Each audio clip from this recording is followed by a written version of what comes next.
विद्वज्जन, हमारे श्री गायक महोदय, वंदनीय मातृशक्ति धर्म प्रेमी वृद्ध पुरुषों और कुछ नौजवान साथी, आप थोड़ा थोड़ा आगे भी आ सकते हैं।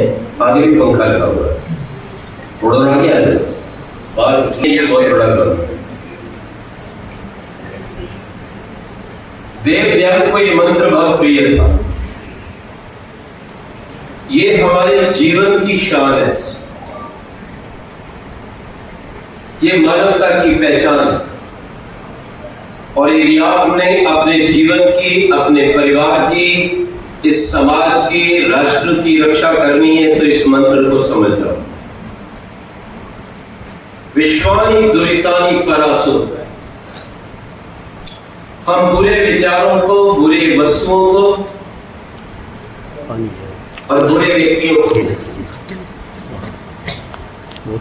जो बुराई को फैलाते हैं, समाज को खंडित करते हैं,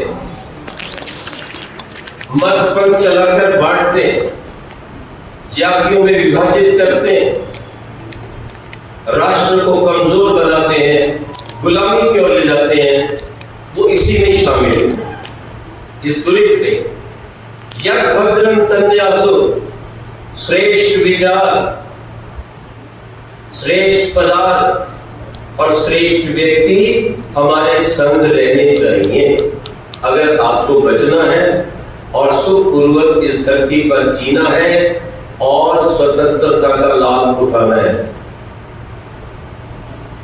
गंभीरता से विचार करो कि आज धरती के ऊपर श्रेष्ठता बढ़ रही है या दुष्टता? ठीक, तो मतलब कि देश नरक की ओर जा रहा है। माता पिता कहते, बच्चे नहीं मानते, पता नहीं उनके हैं या किसी और के। और जब एक बच्चा हमारे संपर्क में आता है, एक अंडर सेक्रेटरी का बेटा, हेल्थ डिपार्टमेंट का, महाराष्ट्र की बात कर रहा हूं, बिगड़ गया है और माने का कुछ भी ले लो, सुधार दो, मैं का कुछ नहीं चाहिए, कोशिश करेंगे सुधारने की। हम कहीं ठहरे हैं, गाड़ी की यात्रा कर रहे हैं, जिस घर में ठहरना है वो माता जी बीमार है और हमारे श्री रोशन लाल जी ने कहा, अच्छा जी माता जी बीमार है। कहा बिल्कुल कष्ट मत करो, इस चीज का आपको भी भोजन खिलाएंगे, माता जी को भी खिलाएंगे, खिचड़ी को बनाएंगे, लेकिन और कहीं जा नहीं सकते, समय ऐसा रहना यही है आपके पास। मैंने एक को चावल दिया, एक को दाल दी और कहा इसको जल्दी छांटो। जिसको चावल पकड़ा है उसने लेने से इनकार कर दिया। मैं समझ गया, मैंने बैठ गया। हमने खिचड़ी बनाई, संध्या प्रारंभ की। जैसे संध्या करने लगे, वो बालक जिसने चावल शुद्ध करने के लिए नहीं पकड़े थे वो रोने लगा। घर का मालिक मेरे पास आया, वो रो रहा है, मैंने कहा बैठे रहो। जब संध्या पूर्ण हो गई, वो मेरे पास आया प्रणाम करने के लिए और सिर अपना मेरे पैरों में रख दिया और उठा ही नहीं रहा था। अरे मैंने कहा कितनी लंबी नमस्ते करेगा उल्टा, आप तो कान खोल कर सुन लेगा इस बात। उसको उठाया तो रो रहा था। मैंने कहा क्या बात है? कहने लगे मुझे क्षमा कर दो, मुझसे गलती हो गई, मैं क्रोध में आ गया, मैंने आपकी आज्ञा नहीं मानी। मैंने कहा अंदर से या बाहर से, कहां से क्षमा करूं? बोले नहीं, अंदर से मांग रहा हूं, मैं दोबारा ऐसी भूल नहीं करूंगा। बहुत दूर से आया था मेरे पास, 1-1.5 किलोमीटर से आया था। मैंने कहा ठीक है कोई बात नहीं, अंदर से क्षमा मांगते तो बैठ जाओ। जैसे मैंने उसको कहा बैठ जाओ, वो गया नहीं, खड़ा रहा। मैंने कहा जाओ। कहने लगे एक बात पूछ दी है। हाँ, मैंने कहा पूछो। कहने लगा आचार्य जी मैं अपने आप बिगड़ा हूं। आज का पढ़ा लिखा और अनपढ़ माँ बाप ध्यान से सुने इस बात। जब उसने कहा मैं अपने आप बिगड़ा हूं तो मैं बड़ा आश्चर्यचकित हुआ कि हमको सुधारने के लिए लाए थे। मैंने कहा मैंने बिगाड़ा है? कहते नहीं, आपने नहीं बिगाड़ा, पर आचार्य जी मुझे किसी ने सुधारा ही नहीं। ना मेरे माँ बाप ने सुधारा, न चाचा चाची ने सुधारा, न मामा मामी ने सुधारा, न दादा दादी ने सुधारा। मैं जहां भी गया, ये खा लो, ये पहन लो, यहाँ घुमाओ, और क्या चाहिए खिलौना, मुझे किसी ने नहीं सुधारा।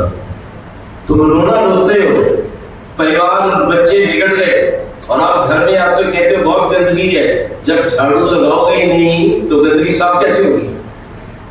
है आपको टाइम कि 24 घंटे में एक आधा घंटे अपने बच्चों के लिए निकाल दिया करो?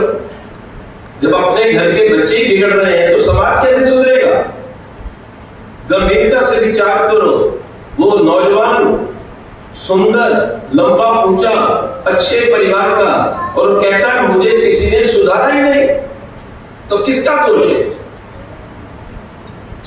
इसलिए हम बार बार कहते हैं आप अपने घर का ऐसा कार्यक्रम बनाओ कि आप भी सुधरे और आपको देखकर आपके बच्चे सुधरे। ये कुछ माता बहनें जो कार्यक्रम में आई, मैं तो बड़ा हैरान, सुबह भी सोती मिलती हैं, इससे भी सोती मिलती है, पता नहीं यहाँ पर सोने के लिए आएंगे। हैरानी की बात है।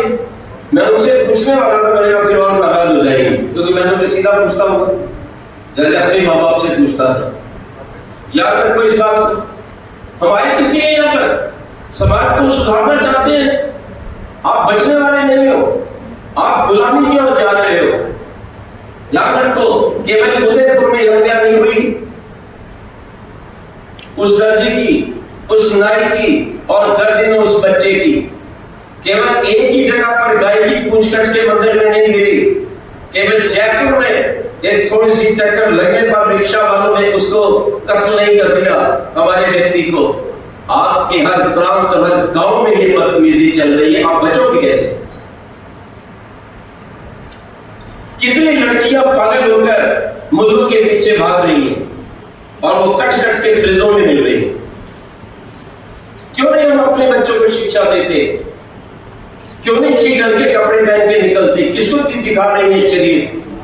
ऐसी भी बहनें हैं जो अपनी कला से, अपनी योग्यता से, कोई जाकर बिना बेचारी हाथ के तीर चलाती है, कोई जाके पायलट बनी है। हमारी एक बहन की बेटियां DIG रही वो हिमाचल के अंदर, और इससे उसकी विशेष पोस्टिंग हुई है उसमें, अपनी जो सबसे बड़ी टॉप की संस्था है उसके अंदर, लखनऊ के अंदर। कैसे सुधरेगा समाज जब हम सुधारने का प्रयास ही नहीं करेंगे? ये पिछले दिनों यही कत्लेआम नहीं हुआ, जम्मू के समीप के गांव के अंदर जितने हिंदू थे उनको खड़ा करके पुरुषों को गोलियों से भून दिया गया। क्या कसूर था उनका? डोडा के अंदर भून दिया गया। कोई भी व्यक्ति मिलता है तो श्रीनगर में गोली मारते, आज भी टारगेट किलिंग होती है। अनेक बहनें बर्बाद हो रही हैं। अपनी बच्चियों को संभालो, अपने बेटों को बलवान बनाओ, सशक्त करो, अपने घर में अपनी आत्मरक्षा के साधन करो। हमारे यहाँ हमारे भाइयों की जब विवाह हुआ तो किसमें होता था? क्या लेके जाते थे? खिलौने लेके जाते। इतनी लंबी तलवार होती थी। कभी सरकार ने रोका? कोई नियम है सरकार का कि हमारी इस परंपरा को रोक दे? फिर आपके घर में चीजें क्यों नहीं मिलती? ये केवल आतंकवादियों की है, सब कुछ क्यों मिलता है? और जब दंगा होता है आप कट जाते हो। ये बांग्लादेश की बुरी हालत है। याद रखना इस बात को, देश के कोने कोने में आपकी हत्याएं हो रही हैं, और आज की स्थिति क्या मैं आपको बता देना चाहता हूं। 9 राज्य, आपके 9 राज्य अल्पसंख्यक हो गए हैं जहां हिंदू नहीं है। आपके उसके बाद 200 क्या नाम है ये, उसके अंतर्गत जो आपके जिले वो हो गए, और उसके बाद 300 तहसीलें अल्पसंख्यक हो गई है। कैसे चलेगा आपका राज्य? कहां चलेगा आपका ये? कौन कौन आएगा? इस भवन को कौन संभालेंगे? वही जो आज लाहौर में आपके DAV कॉलेज की यज्ञशाला के अंदर गाय काटते हैं। जाग जाओ, मैं आपको कहना चाहता हूं, होश संभालो। मैं बहुत दिनों तक चिंतित रहा कि आखिर हमने इन मुसलमानों का जिहादियों का क्या बिगाड़ा है। कभी गाय काटते हैं, कभी आग लगाते हैं, कभी किसी व्यक्ति को मार देते हैं, मिलावट करते हैं, और अब ये पेशाब डालने लग गए, थूक डालने लग गए। क्यों?